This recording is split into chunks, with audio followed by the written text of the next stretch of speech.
Welcome, everybody, to the Simons Institute. I'm delighted to introduce Po-Ling Loh, the distinguished Richard Karp lecturer here today. But before I talk about her, a brief word about Richard Karp, who hopefully does not need an introduction for anybody. But besides being one of the founding fathers of theoretical computer science as we know it today, he also is intimately connected with this place. He was the founding director of the Simons Institute, and his leadership was what decided the Simons Foundation to create the institute in Berkeley. So he was instrumental in bringing the institute here. And of course, his contributions in theoretical computer science range from complexity to algorithms to parallel algorithms, all kinds of different areas, randomized analysis and so on. So we are delighted to continue to honor him semester after semester with a series of distinguished speakers. And every one of these speakers is a leader in the field who can speak to a broad audience. And Po-Ling is no exception. Po-Ling has, in her relatively short career, been at a number of institutions. She was a colleague of mine at the University of Pennsylvania for a couple of years, a long time at the University of Wisconsin, and then at Cambridge these days. But because she's changed institutions so much, when I Googled her today to find something to say about her, the internet also said, this is a hallucination for you, that she had been at the University of Washington. So I spent about 10 minutes trying to check if this could be possibly true, but in fact it wasn't.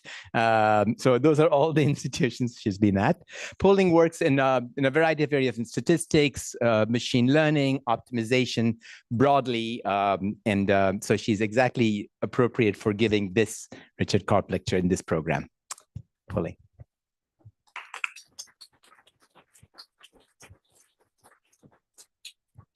Okay, thanks a lot, Sampa. So it's really an honor to be here giving this lecture. Maybe I'll stand over here. So I was asked to give kind of a general scientific or general mathematical audience talk. And I was told that this lecture series is supposed to sort of feature some ideas and themes from the current program, as well as connecting to my own research and my views on things.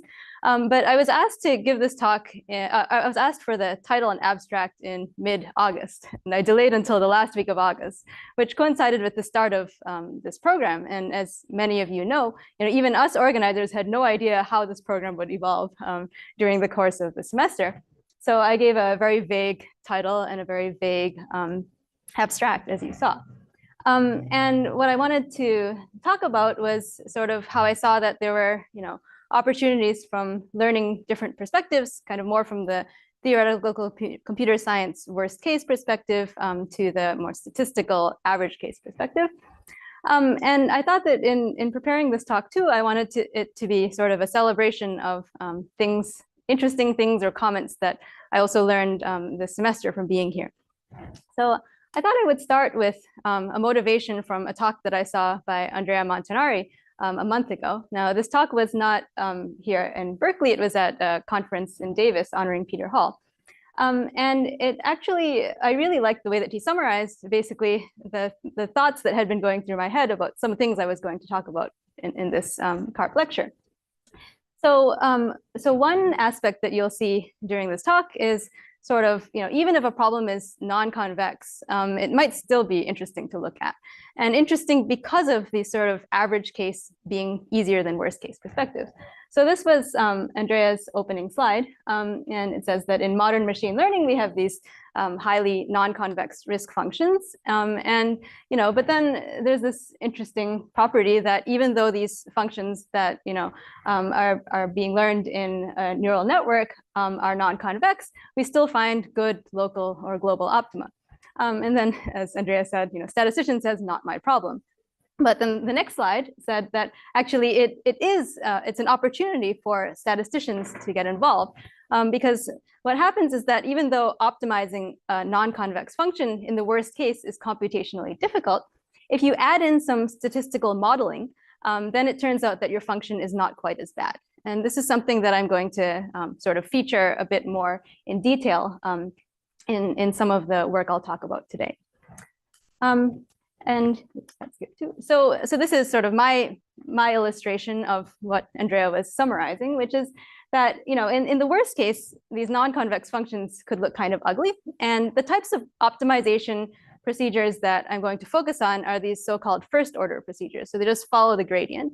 And if you have local optima that are very far apart and you're trying to estimate some underlying parameter, then you could be in trouble, because depending on where you start, you might end up in the wrong optimum.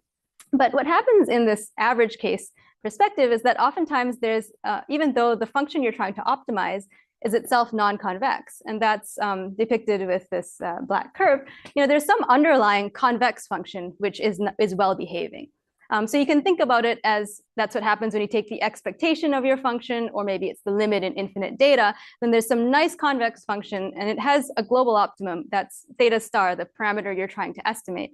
And then you have your sort of curvy function, and then you find your theta hat. So you can see that, you know, in this case, there's still some local optima that are maybe not that good, but it's a much better situation. And as I'll sort of get into in a bit more detail, what does it mean for the local optima to be good enough? So in an optimization theory, you know, you're interested in understanding how the iterates converge to some optimum, maybe a global optimum or a local optimum. We're often interested in rates of convergence. And the point is that if you look at things from a purely optimization perspective, you might care about getting to arbitrary precision, getting arbitrarily close to a global optimum, let's say. But in a statistical perspective, all you care about is getting sort of within some small radius of the global optimum. Because if we go back to the picture here, you know, in a statistical perspective, we care about trying to estimate theta star. And that's not even the global optimum of the function that we've constructed from our data, right? So we just need to be sort of on the order of what we'll call statistical error of the global optimum. So maybe the situation is not so bad. All right, then another thing that I learned about this semester was and again, this is after I'd already committed to this talk, and I was like, this will be very fresh and interesting. Then Ankur Moitra gave a talk during the first week of the program that was called Above Average Case Analysis. And I learned that there was a whole monograph on what's called Beyond the Worst Case Analysis of Algorithms.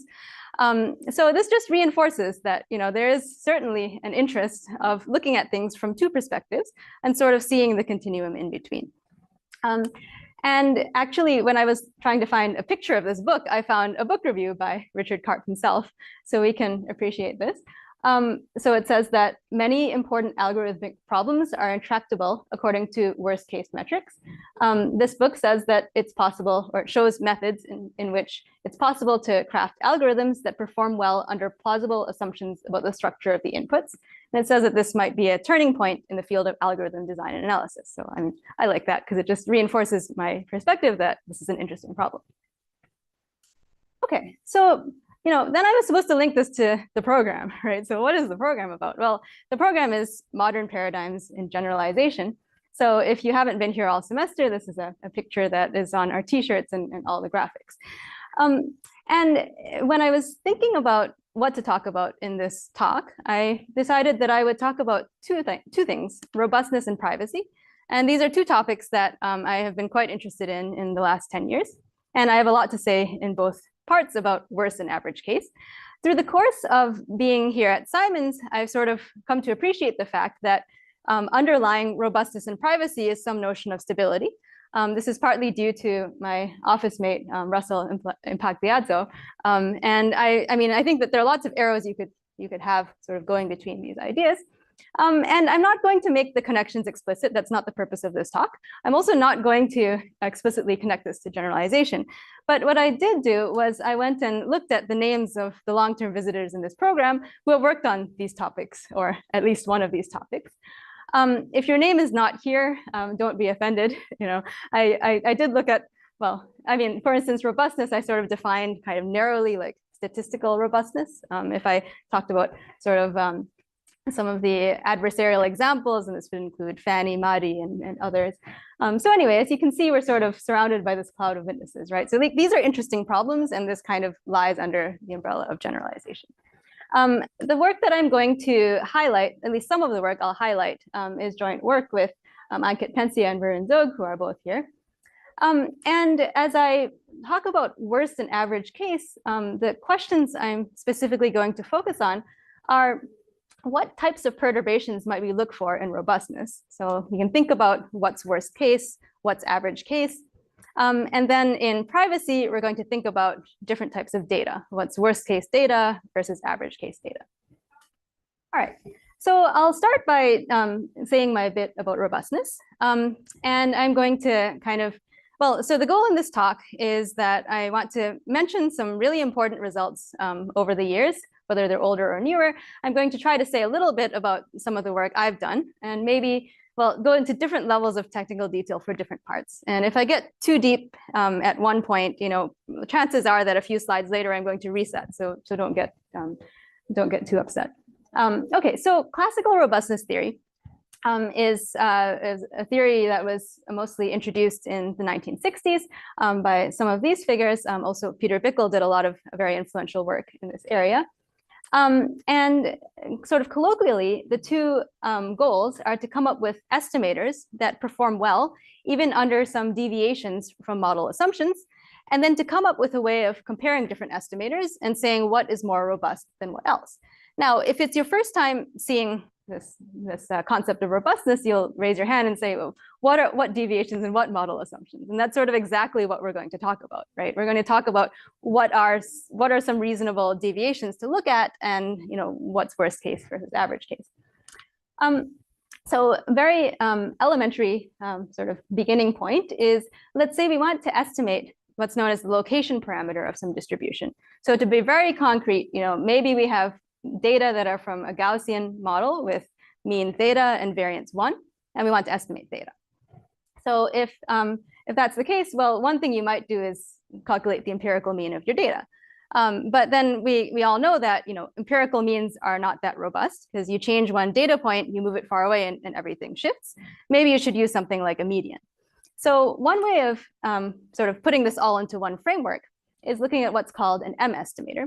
M estimators were a name given by Peter Huber in his 1964 paper, and M just stands for minimize or maximize.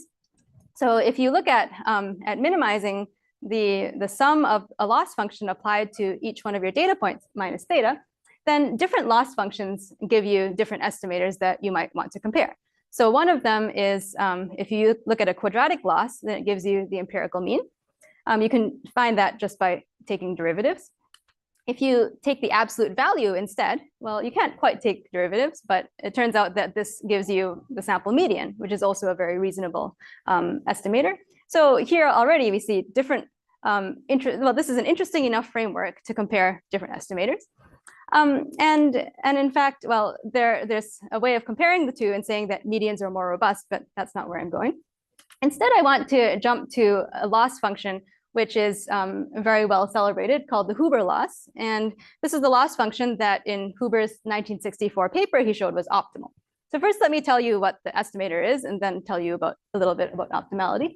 So the estimator, if you look at the loss function, it's something that goes first as quadratic up to gamma and then becomes linear.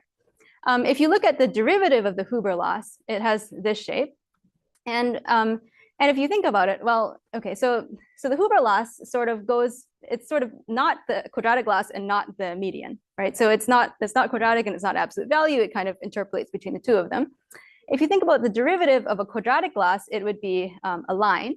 And the Huber loss sort of truncates that at gamma in an attempt to make things more robust. All right. And the optimality statement, sort of not being too technical, says the following. It says that the Huber loss is the best loss one can use if you care about the asymptotic variance of your estimator. All right. And what you assume is that you have data that come not just from a normal distribution with mean theta and variance 1, but a mixture of this normal distribution and some contaminating distribution. All right. And now for technical reasons I won't go into, Huber looked at symmetric distributions. But these are arbitrary distributions, arbitrary symmetric. So you could have, Gaussians look like this. They're nice and piled up around theta. Your contaminating distribution could have like very big tails and, big outliers. And the point is that the Huber loss will do well in this worst case, right? So just to emphasize, like there's some worst case and average case here. So the worst case is that the distribution Q can be arbitrary. The average case is that we have i.i.d. samples.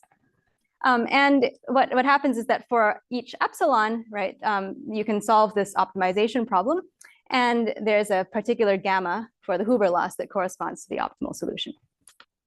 Okay, but where we're going to go with the development of this lecture is we're actually going to go towards linear regression. So one more word about classical robustness. Well, if you move from estimating the location parameter of a distribution to doing linear regression, this is the estimator you would look at. So you take your loss function and you apply it to the residuals rather than, let's say, xi minus theta. This picture here sort of shows you what happens empirically if you look at a variety of losses and you apply it to data, where the data are set up so that much of the data is roughly on a line, and then there are some outliers, if you will. Now, these outliers look like they have a quadratic type of structure, but we're not going to care about that for the picture. So we see that if you use the Huber loss, which is red, then you end up with something which goes more towards the data on the line than the normal, the least squares loss, the quadratic loss, which gives you a line that's kind of neither here nor there. And now we see something interesting here. So there's this other loss here, the blue one. It's called a Tukey loss, and I won't go into the details of what that is, but this Tukey loss has two properties. One is that it's non-convex, and the other one is that it actually does even better, at least for this plot. All right. So that leads us to this question, which is, well, I guess I'll talk for about a slide on non-convex losses. So it turns out that non-convex losses may be preferable from a statistical perspective, and I'm not going to go into the specific details of why, but maybe one way to look at it is that, well, so it turns out that the quadratic loss is sort of the best thing to do if you want to find a maximum likelihood estimator. So and the data are Gaussian. So in statistics, we like maximum likelihood estimators because they minimize asymptotic variance. So this is all related to my discussion of Huber earlier. Now, you can also think up settings where if it turns out that the Tukey loss is actually the maximum likelihood estimator when your data aren't Gaussian but have much heavier tails. So depending on what sort of distribution you're expecting or trying to fit to, these non-convex losses are preferable. But if that's what you would like to optimize, so you can imagine taking this non-convex Tukey loss, applying it to each one of the residuals for all n data points and getting a very non-convex loss function. And one can indeed show empirically that you will get different local optima that are kind of far away from the optimal beta star that you want to find. So in one work that I'm going to mention briefly, this is some of my older robust statistics work. What I showed was that the function that you get is non-convex, but it has this nice property that while there are some local optima that are kind of far away and not good, there's also a lot of, well, basically there's some basin of attraction around the theta star that you're trying to learn. And any of the local optima in this basin of attraction are actually very close to theta star. So I think I tried to depict this in a sequence of figures. So we have the basin of attraction and it's in blue. And then the next question you might ask is, well, how do you get in there? So the other piece of the puzzle is that there's actually a way to get in there, and that's to initialize with some other surrogate loss, which is convex. So I've depicted it here. So basically a Huber loss with linear regression is robust, but it doesn't give you the best solution. So you can use that to initialize. That gives you a good place to start your gradient descent procedure, and then anything you find after that is good enough. So that's what I depict here. So we have these theta t's, these estimators. They're getting very close to the theta star we're trying to find, and by very close I mean up to this width of statistical error. And then the last curve I have here, if that's not too many curves, is the one that's saying that if you minimize, so if you take the limit for the Tukey loss of infinite data, you will still get a non-convex loss. So you'll get a loss that's minimized globally at theta star, but it's not convex. If you think about something like a Huber loss, then the limit of infinite data gives you a nice convex curve, which is minimized at theta star, and that's what we're trying to find. So just a whole bunch of curves, and I guess it comes down to analyzing the right curve and saying that certain curves are close to each other. All right. So now we can take a step back and ask, well, was that really average? Was that really worst case, right? Because I was saying, Huber gives Huber's theory looks at these mixtures of a clean distribution and some arbitrary contaminant. So there is some worst case aspect to that. Well, it turns out that, so I was working in this area around 2017, and in 2016, there was actually some very interesting work coming from the theoretical computer science community that sort of that brought robust statistics or robustness to the fore. And what was studied there was this alternative paradigm that is sometimes called adversarial contamination, sometimes called strong contamination. And that's what I'm going to tell you about now. So in this alternative paradigm, you first take your i.i.d points, your n-i.i.d points. Here I'm depicting them as saying, let's say it's a multivariate Gaussian with mean mu star, so you have a little bit of scatter there. And then an adversary is allowed to pick epsilon n points after the sampling has occurred and then move them arbitrarily. You don't know which ones are have been contaminated, and this constitutes your set of observations xi's. So there were some seminal papers. One is by Ankar Moitra and co-authors, and the other is by Lai, Rao, and Vampala. And these papers studied optimal methods for mean estimation in this adversarial contaminated model, where the clean data come from a Gaussian distribution. Okay, and I just want to emphasize that this actually is a harder adversary to deal with than the Huber contamination model, because it is entirely possible for the adversary to simulate Huber contamination, because the adversary simply says, well, I'm going to not touch the first 1 minus epsilon times n points and then just simulate i.i.d data, epsilon n points from another distribution. However, one can argue that there are ways to contaminate the data so that they're not i.i.d from any distribution at all. Okay, so now I'm going to get a little bit more technical. So I sort of waffled between not having the precision and, well, things get kind of complicated if you try to not be too precise. So, all right, I want to explain to you an algorithm that arose from this literature in 2016 for trying to estimate the mean of adversarially contaminated data. And then I'll tell you about some work that we did that built upon it. So this algorithm is sometimes known as a filtering algorithm. The idea is that you have your contaminated data, and you want to output an estimate of the mean, which is a weighted average of the data points. So what you would ideally like to do is put very little weight on points that are going to skew your mean and more weight on the ones that are sort of centrally located. Or, I mean, if you really could, maybe you want to flag the outliers and have those have zero weight or something. Okay, so the procedure goes iteratively. And at first, you let all of the weights be 1 over n equally. And then you start looking at the top eigenvector of the sample covariance matrix. Okay, so in statistics, the sample covariance matrix is like 1 over n times the sum of xi transpose. So you see that, that character coming up here. At each iterative step, you look at the weighted mean that's calculated, you recenter the data, and then you look at a weighted sample covariance. And you check, is this, so I should also say that the way I'm going to describe this algorithm, you assume that your clean data come from a multivariate Gaussian with a spherical shape. So the covariance is a multiple of the identity, right? So at each step, you check, well, is there some direction that's sticking out too much? If there is, I need to get rid of some points. So that's why it's this filtering algorithm. So you iteratively compute this weighted sample covariance matrix, and if it looks, bounded spherical enough, then you stop and you just calculate your weighted mean. Otherwise, what you do if it looks too stretched in some direction is you calculate some projections onto the top eigenvector of sigma. So I'm going to give you a picture here. Right, so math is here, picture is here. The idea is that you calculate at each point, well, you calculate your current estimate of the weighted mean.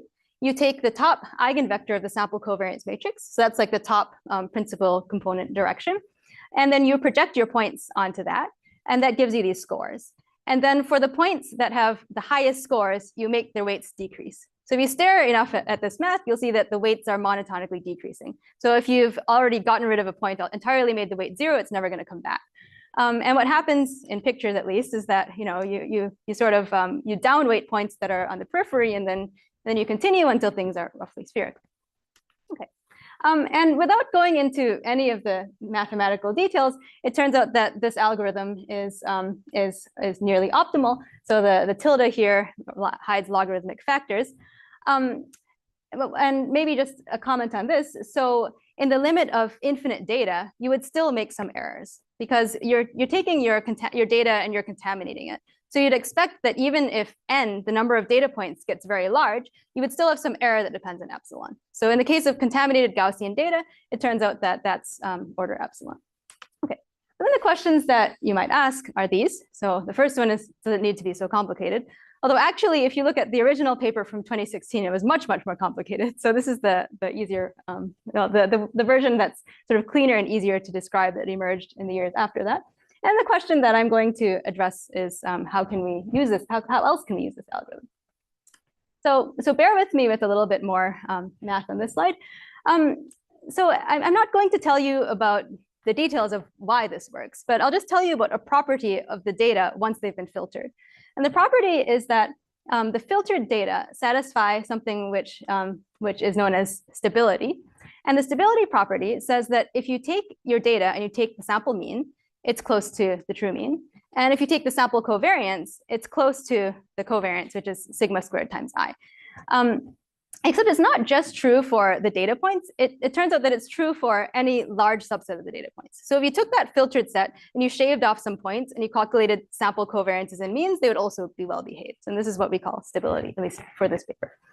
And I mean, you can kind of see why this certainly is necessary for the success of the filtering algorithm. Because when you stop it, well, no, okay, I should say, if you calculate the average over the entire filtered data set, this is certainly necessary, right? Because the average of your data points better be close to mu if you're going to get a good estimate.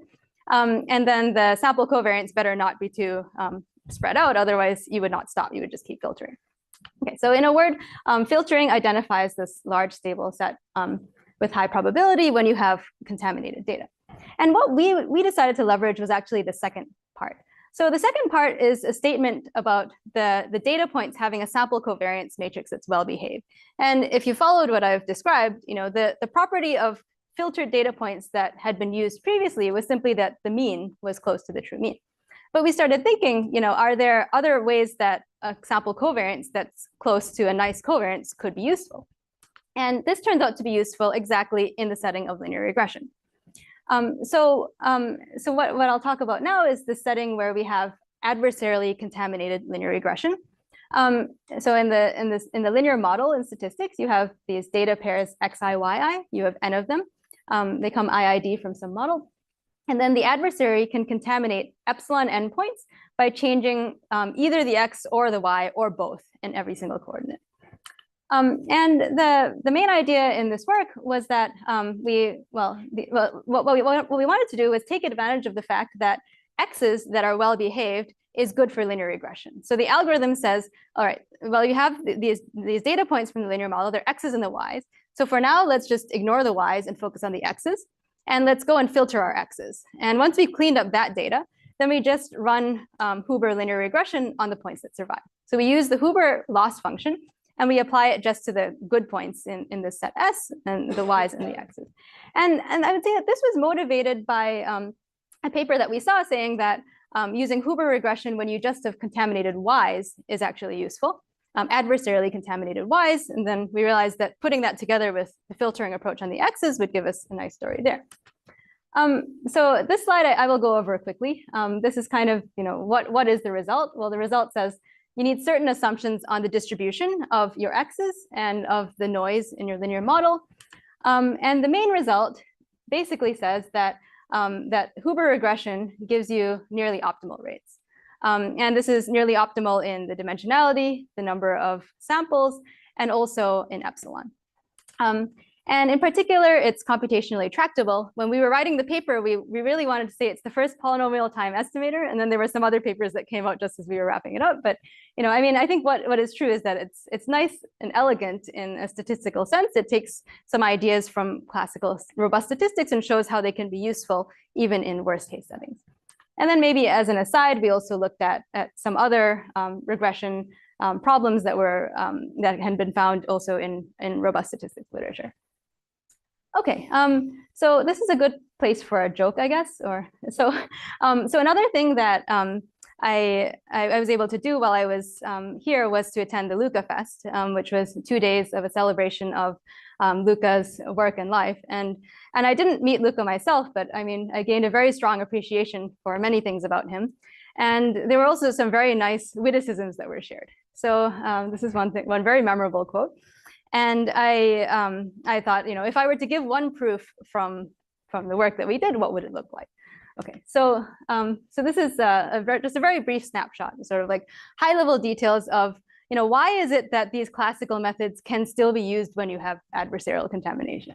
Well, so let me start with something that would be familiar to you if you have dealt with the i.i.d. case. So basically, it comes down to looking at global optima. So in this case, it's a convex function, right? So we're looking at global optima of a convex function.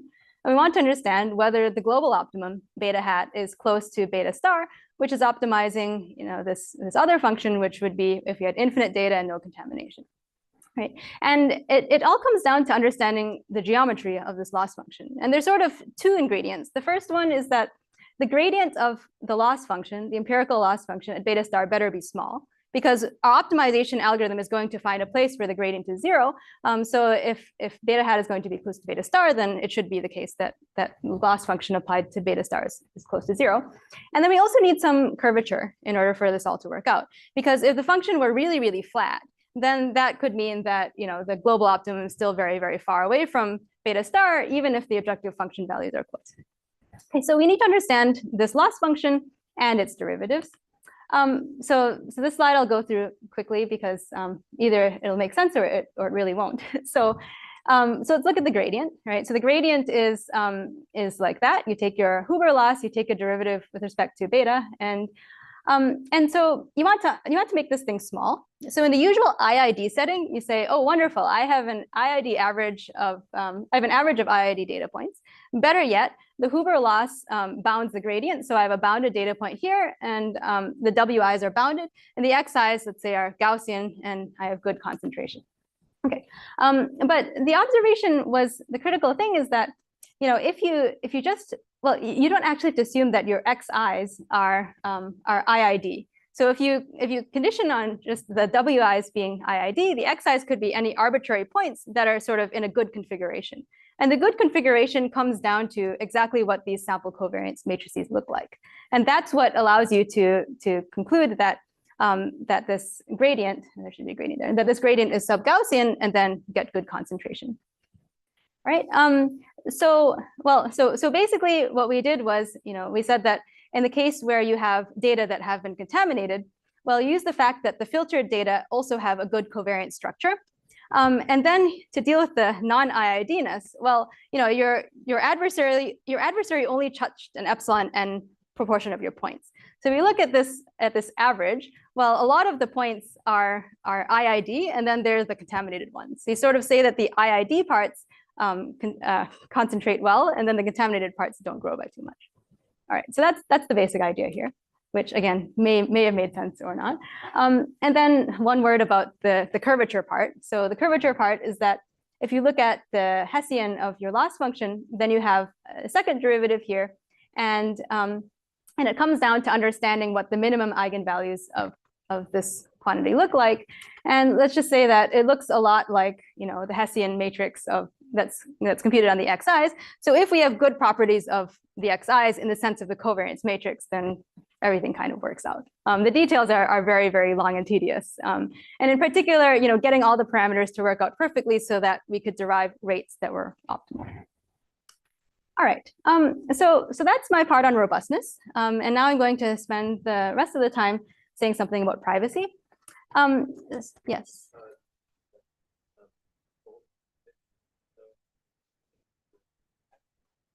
Is there anything to pick up the optimality of the 1 minus 1 over k? Yeah. So I glossed over that. Yeah, so that's also optimal. So this is assuming bounded kth moments of the covariance. Okay. Yeah, so if it's like Gaussian or sub-Gaussian and they're all bounded, then it becomes epsilon. So the other question, I was trying to connect parts of your story, and I noticed a very strange coincidence. You were saying the relationship between statistical and computational views, and it seems to me that the development of all these other estimators, in particular estimators other than the mean estimator, the squared law, from the squared laws, all seem to coincide with the development of computers. Is this true?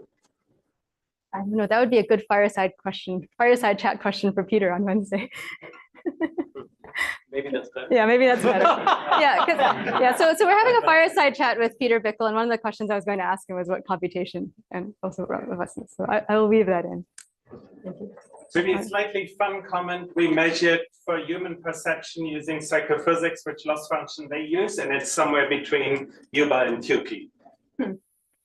Interesting. Okay. That's an interesting comment. I mean, I think my brain is still processing it, but thank you. All right.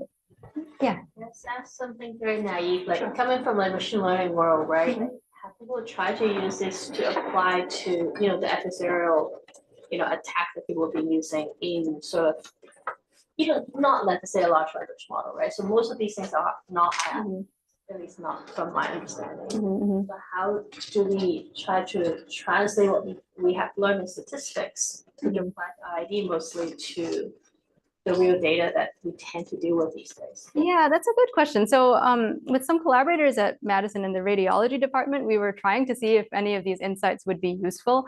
I guess the conclusion was that, if you're trying to protect against worst case attacks, I think nothing we found worked.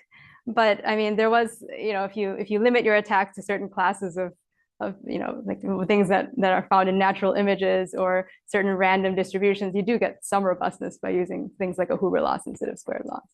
But in terms of like worst case, we weren't able to find anything that protected against true adversaries. Okay, good. Right, so now a bit about privacy. So I have less to say about privacy, but I think I have some interesting points to make. So, so in robustness, we talked about different types of perturbations, and now we'll talk about something somewhat different, which is what type of data do we want to be private about? So here's the definition of differential privacy. So if you haven't seen it before, it's kind of something that talks about the stability of the output of an algorithm when you apply it to one data set versus a slightly perturbed data set. So think about a data set, which we'll now call capital X, and then a data set X prime, where we change one data point, you either remove it or replace it. And what we want is that the output of this algorithm, which in the privacy literature uses some noise and randomness, it shouldn't change too much. So there are two parameters, epsilon and delta.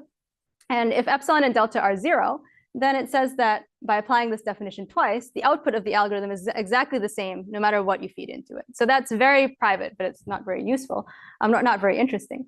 So the game in differential privacy is if you give me some parameters, epsilon and delta, which at least one of which is positive, then what are some algorithms that are both useful and differentially private? And this framework, so it took me a while to kind of become a believer in privacy, but I mean, I think one thing is that it was actually adopted by many of the tech companies within about 8 years of when this first privacy paper was published, and even the Census Bureau used some differential privacy in 2020. And so maybe one word intuition is just that you want to be able to learn something interesting about the data without revealing something about a certain individual. So this is saying that you might reveal that smoking causes cancer, but not that a certain individual smokes and has cancer. Okay, so I'm going to kind of cut to the chase and talk about a statistical view of differential privacy, because much has been said, very interesting things about differential privacy, but in statistics, it's sort of taken off much more recently. So whereas a lot of classical work in differential privacy focused on any data set and any perturbation. In the statistical setting, we focus on data that are coming i.i.d. from a certain distribution. And then we want to learn something. So in this case, let's say we want to estimate the parameter theta. And a paper that really popularized this setup is a paper that was called The Cost of Privacy. It was an Annals of Statistics paper by Tony Tsai and co-authors. And what they did was they looked at estimation of a parametric problem, like mean estimation or linear regression, where they looked at it from a statistical minimax framework with the constraint of privacy. So statisticians like minimax frameworks. It says you're looking at a particular loss. Here it's the expected squared difference between your estimator and the true beta star. And you look at a min over all possible estimators and a max over what the underlying unknown parameter is. And the difference in privacy is that you restrain yourself to not looking at any estimator, but estimators which are epsilon delta differentially private.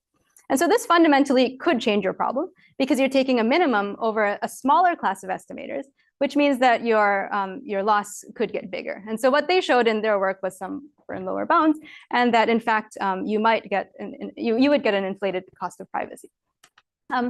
So I just wanted to say a few things about this, sort of brief and high level.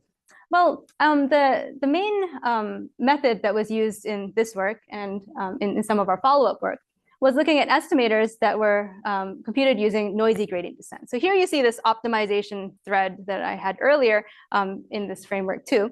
And the trick is that, you know, if you took a loss function you wanted to optimize, let's say you're doing linear regression and you want to do least squares estimation, or maybe you want to be fancy and do Huber estimation and be robust, right? So how would you find the optimum? You would do some kind of an iterative first order method maybe.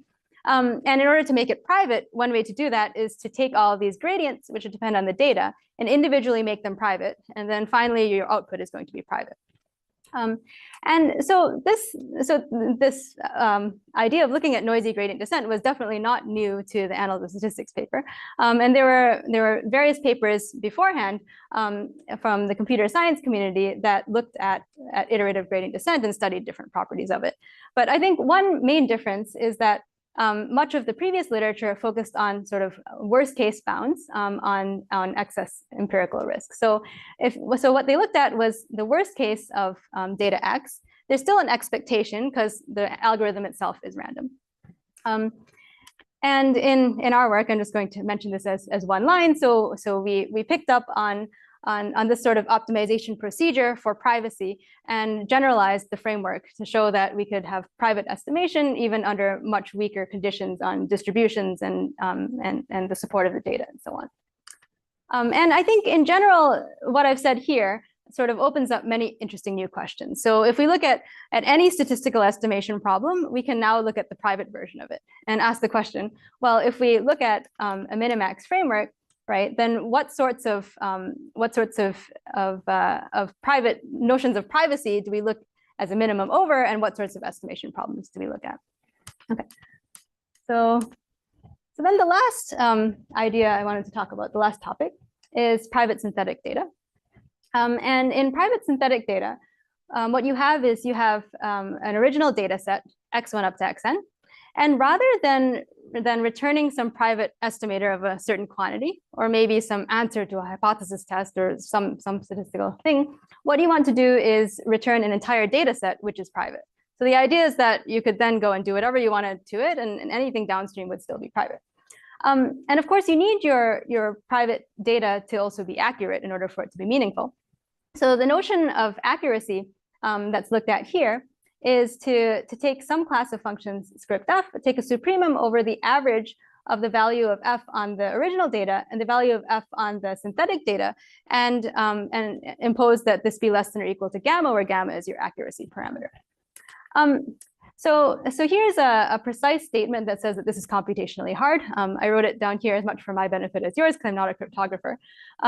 But essentially, the statement says that if you're looking at worst case data, even in the Boolean case, so here your data are on the hypercube 0, 1 to the d, there is no polynomial time differentially private algorithm that will always give you a gamma accurate synthetic database, where here they're focusing on the question of preserving all two-way marginals. So this is their d, choose two of them.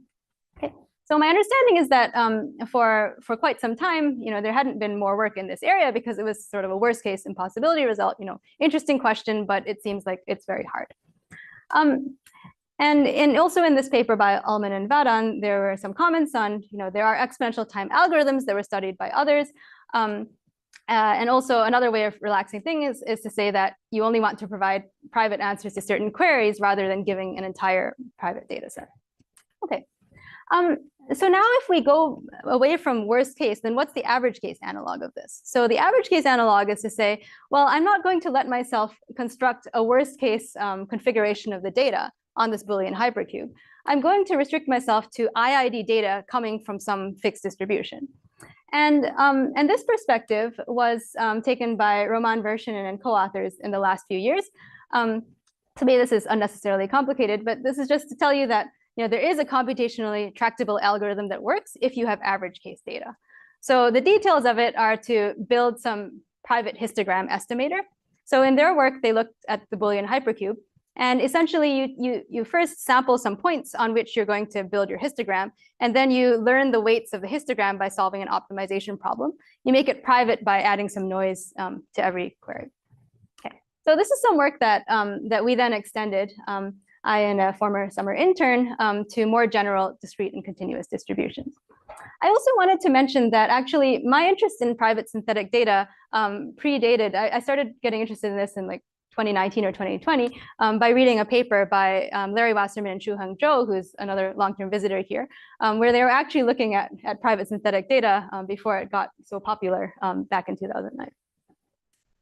Okay, bonus slide. I think I will. Well, okay. I was not sure whether to put this in because so I already put in my one proof, right? But I also felt that I should try to link things at least a little bit to generalization. So this is sort of just a teaching slide. So I found this proof on Moritz Hartz's blog, and it was attributed to McSherry. And this is just maybe a very quick sketch of how privacy implies generalization. So I just want to go through this, and then I'm going to make some general closing comments. Because also, like I was supposed to tell you about generalization. I never once defined generalization. So maybe this at least will give you a little bit of an appreciation for one definition of generalization and how it relates to privacy. Okay, so so what do we want to do? Well, let's assume that we have data that are you have xi's that live in the Boolean hypercube, and you're trying to learn a classifier that classifies the xi's, and you have i.i.d. data coming from some distribution P. And suppose you have a private classifier, which is alpha accurate. So alpha accurate means that if you apply it to data, then it will make an error on all but alpha n of the points. And the claim is that this has error at most epsilon plus alpha on a new sample from the distribution. Okay, so even if you knew nothing about generalization coming in here, you can at least appreciate that this looks like generalization, right? It says that you train this thing, or you have this accurate classifier on some i.i.d. data, then you take a new sample and you don't want the error to grow by too much. And the argument goes like this. So if you take a fresh draw of data from your distribution P, and then you create this new adjacent data set, D prime. And the way you create it is you remove randomly one of the elements from D and you replace it by X star, Y star. So we want to create this adjacent data set because we want to invoke privacy. And then what you say is, well, now consider this class H star. And these are the classifiers that correctly classify X star. So what you want to be is you want to be accurate on X star. Now you look at H prime, which is the algorithm that you apply to the neighboring data set D prime.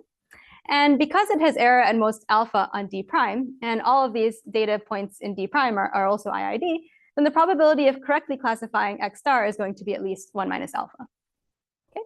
And then the last thing you do is you say, well, what I cared about was how H behaved on X star.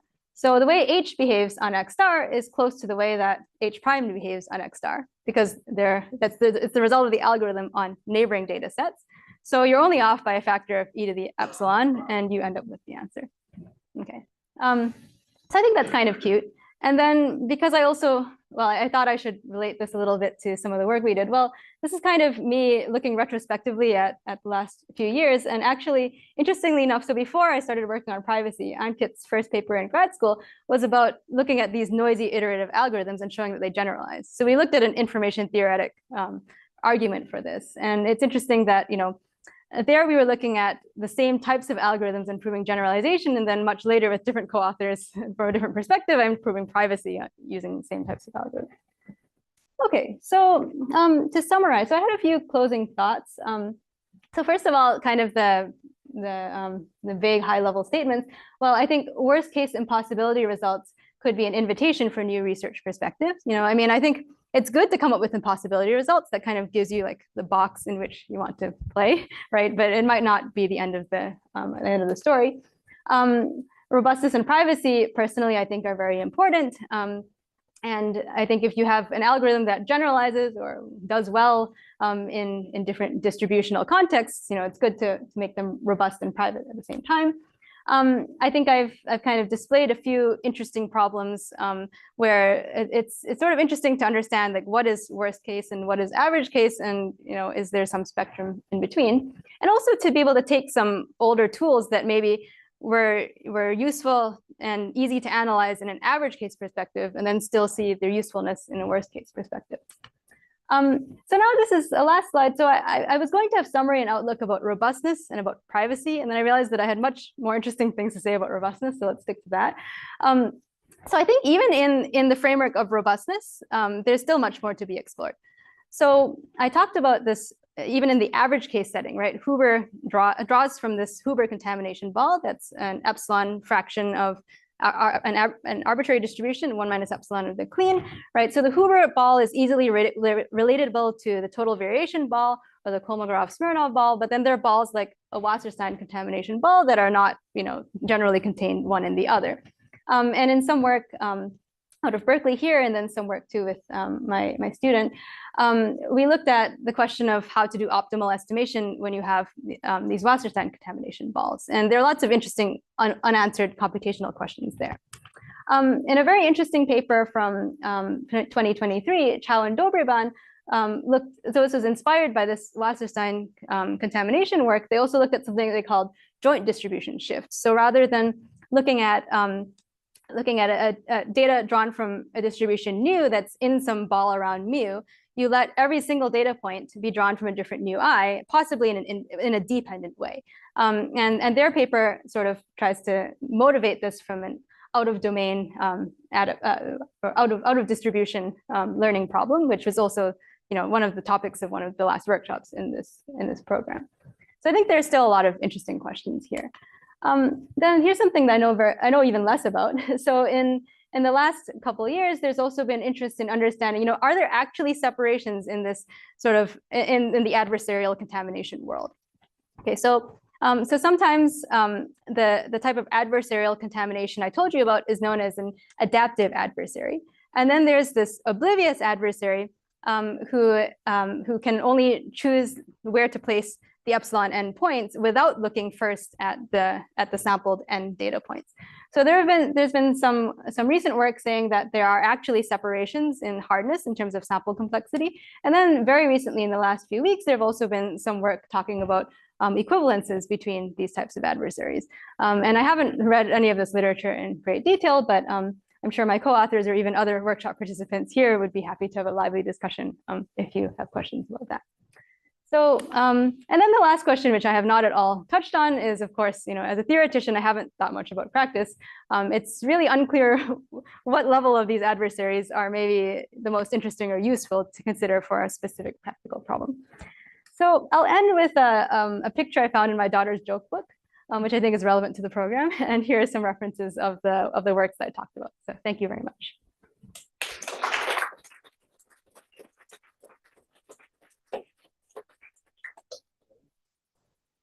If any of you have a question, please wait for the microphone so that we can record your question as well as the answer.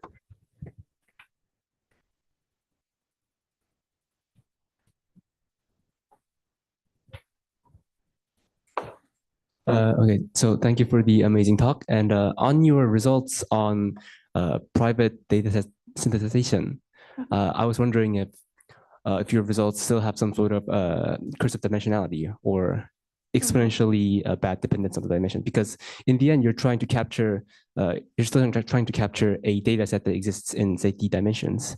And if you want to capture sufficiently rich information about the data set, I still think that results should have some sort of adversarial dependence on dimension. That's a good point. I guess, let me see. Yeah, I mean, I think, so what it comes down to is the computational complexity depends on the class script f of for which we want to estimate, or which we want to approximate the accuracy, right? So I guess it depends on, yeah. Well, that's true. If you're trying to estimate if this script f is too large, then you would have some cursive dimensionality that goes in there. I guess like even if it's a high dimensional problem, if you're only trying to estimate a small number of queries, then you could sort of sidestep that. It's not a great answer to your question, but yeah, at least the computational complexity you can see depends on what this f is going to be.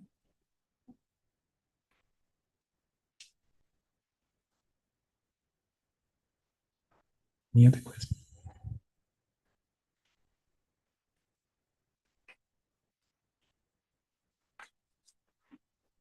Thank you for the really nice talk.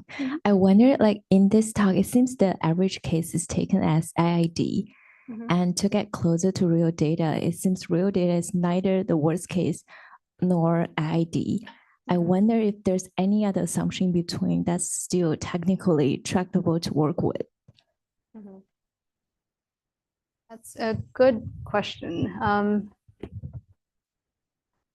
Yeah, I mean, I guess, well, in the adversarial contamination case, it's not i.i.d. necessarily, right? So I guess that's one setting in which it is possible to work with it. Beyond that, I've not thought about other specific paradigms. I mean, I guess the joint distribution shift of Chow and Doberman is another case where it might not be i.i.d., but it's not the adversarial contamination setting either.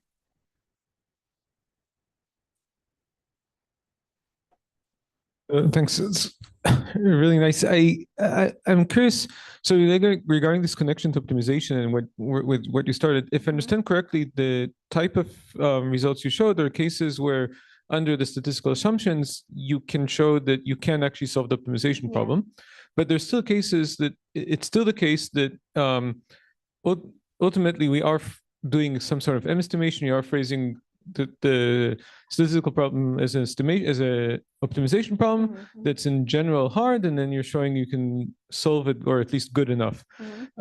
But it seems that what's going on, if you go back to those two points by Andrea that you started with in much of deep learning, is that the optimization problem is not quite like that. Like it doesn't actually, there are actually a lot of bad local minima, and somehow the burden on the optimization algorithm is much bigger, and both in the fact that there's the second point of Andrea that of course is close to my heart and you conveniently ignored there, that the optimization algorithm also chooses the minima, but also it maybe just operates in a very different way. I'm curious if there are cases that are analyzable, that you're familiar with in robust statistics, where really we're putting even more of a burden on the optimization algorithm in terms of, or there's just an estimator that's defined in terms of the procedure and the like of some kind of local search, but the analysis does not go through, or it's not just enough to solve the optimization problem, does not go through just saying that it solves the optimization problem well enough. Yeah, no, that's a good point. I mean, yeah, I guess that would be the topic of Andrea's talk instead, right? Yeah, and I mean, in what I talked about, basically, you're right, the landscape is quite tame. Although, I mean, in the Tukey loss setting, you would have some local optima that are badly behaved. It's just that the loss function, I mean, they're local, not global.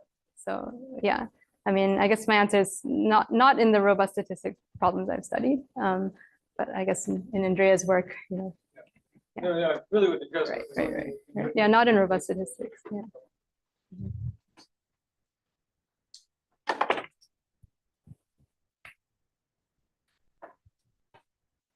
Thank you for the nice talk. I wonder, in the case of differential privacy, since you started looking at average case, can you also relax the definition of differential privacy to take maybe an i.i.d. data set and this neighboring set of two arbitrary neighboring data set to get improved result?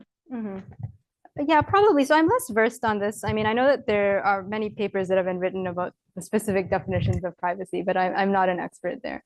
I think a lot of the papers are more like, if you relax it too much, it's not meaningful anymore. So my starting point was, right, this is what has been used in tech companies, and let's try to analyze that one. But I do know that there are lots of papers out there that sort of say, like, is this relaxation good? And in most cases, it's no.